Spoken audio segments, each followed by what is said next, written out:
Stay with us for that. Let's talk about you for the moment, Knowsley. And the council there has been asked to pause plans to sell off 10% of its parks. At a Scrutiny committee meeting last night, councillors voted to send the plans back to the authority's ruling cabinet, saying, look, you need to delay this. We need further work to be done on this. We need to think it through a little bit more. So they've asked for a delay. The plans were announced last month. It's all about saving money. It's an effort to save money. Our political reporter, Claire Hamilton, can tell us more. Selling 17 parks to make enough money to save the remaining 144 forever is one of the most controversial decisions Knowsley Council's cabinet's had to make. The plan built on the recommendations of an independent review earlier this year. But the list of parks earmarked for sale was drawn up by council officers based on criteria such as how many people used each one and the facilities on offer there. Last night, councillors expressed concerns for the future of staff who looked after the parks and also said they hadn't been consulted over which parks should be sold. Well, Brian Johns is a trustee of the Millennium Green in Kirby, which is one of the parks that's been earmarked for sale. I would have much preferred that the other option of the decision to go back to a full council meeting to have a proper and informed debate with all cross-party representation would have been more effective in pushing forward the outcomes. It's amazing that this evening that many of the suggestions that were put forward, like the labour force who could be affected by this, the financial arrangements, all those things haven't been put in detail towards the cabinet, and it seems so much retrospect work has been have they been found out yet again, Knowsley Council? I think they have. They've had ingredients to make something, and I'm afraid on this one they've come out tonight with a sodden bottom on it. And what about where you live then, and the green space that you're passionate about? I live in the Kirby area, and we've got 3 sites that are under jeopardy. With the local knowledge I have, 2 of those sites have problems with drainage and the likes of it. One of the sites is next to the motorway interchange of the M57. It's called Copthorne. And they do present extreme difficulties in being site developable, which to me indicates that the value of that land isn't going to be what the council are after getting. That's if they're developable at all. So it raises more questions than it's answered this evening from my point of view. Well, that's Brian Johns, trustee of the Millennium Green in Kirby, one of the sites earmarked for sale. Listening to that is Kai Taylor, a Green Party town councillor in Prescott. Kai, good morning to you. Good morning, Tony. Thank you. You were at last night's meeting. What did you make of it?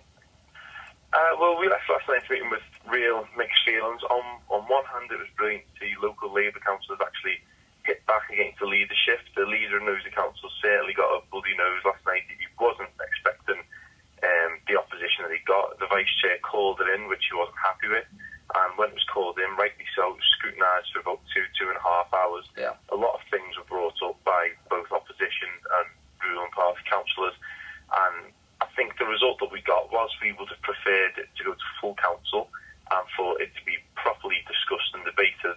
What we've got is the cabinet's been told, look, this isn't good enough. You can't put forward these plans with no suitable business proposal, with no viability report. You can't put forward this suggestion without saying what's going to happen to the staff that are currently employed by Knowsley Council. And really, you've got to go back and you've got to do the groundwork before you can even consider pushing this plan again. Yeah, it's interesting. It's unusual as well, isn't it, that last night we saw Labour councillors holding a Labour administration to account. Well, I mean, that is the role. That is what they are meant to do. But I think what we've seen in Knowsley is we're happy to actually see that the Labour Party are now saying to the leader, no, you cannot push forward with this without consulting more members of the public, without proper consultation, and without consulting the elected ward members. I mean, when you look at this, there was only 3 councillors who actually consulted about the sites for the parks. There's 45 councillors in Knowsley, right, and only 3 of them actually talked, were consulted before this list was published back on the 28th of November. So you obviously don't think that there's enough people who know about this, and you know what it's like. I mean, your life's made up of politics as well. A lot of other people are, but there will be people who go about there every day, not knowing what's going on politically, and all of a sudden the park disappears. Well, nobody asked us, nobody told us, so there's an element of that in some cases too, isn't there? Once it's gone, it's gone. Well, exactly. Well, Knowsley Council set up what they classified as an independent review board to look into this. The consultation was primarily web-based. In Knowsley, over 35% of the population don't have access to the internet, which presented a huge problem. They received 2,000 replies to this consultation out of 140,000 residents, which to us just isn't a good enough sample size. It's not enough survey. From the meeting, one of the council officers who was responsible for this was questioned a lot on how they actually went about determining what sites were used. And from what we got it was a tick box exercise. There wasn't really an in-depth look into what sites were used. One of the councillors also complained, the ward councillor from Stockbridge, that he was being told that a park in his ward was not used, despite, as a ward councillor, him knowing very well that it was used by various community groups. Right. What do you think's going to happen next then, Kai? Well, I think one thing we've learned is the leader of the council is actually in quite a vulnerable position at the minute, which for Knowsley is something quite unique, because the leaders of the Labour group are usually, they're not replaced very often. But what we've seen is over the last few weeks, 2 of his cabinet members have actually been deselected by the local Labour branches. One's resigned. His council officers last night were grilled by Labour and Lib Dem councillors alike. So I think he's seriously going to have to reconsider, how tenable his position is if he keeps pushing forward with these proposals. Well, just to finish with, the bottom line, and we could talk all day about this, but the bottom line is that the council needs money to keep these parks alive, the maintenance, etc., etc. So what choice have they got here? Well, actually, the council have a lot of different things that they can look down, and I think that's the main worry that they've done. They've not really had a thorough, appraisal into what they're doing. They've just went for this one option that seems quite drastic straight away. Another thing that's caused a lot of concerns is some of the parks that have been released are actually maintained and paid for by town councils, particularly in my area.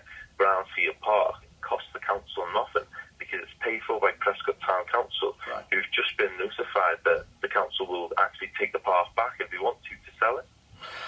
Well, it's an interesting story. It's going to run for a little while as well. Kai, thank you. We'll probably talk to you about this in the new year when more meetings and more consultation has taken place as well. But thanks for talking to us on the programme this morning. Appreciate your time. Thank you. No problem.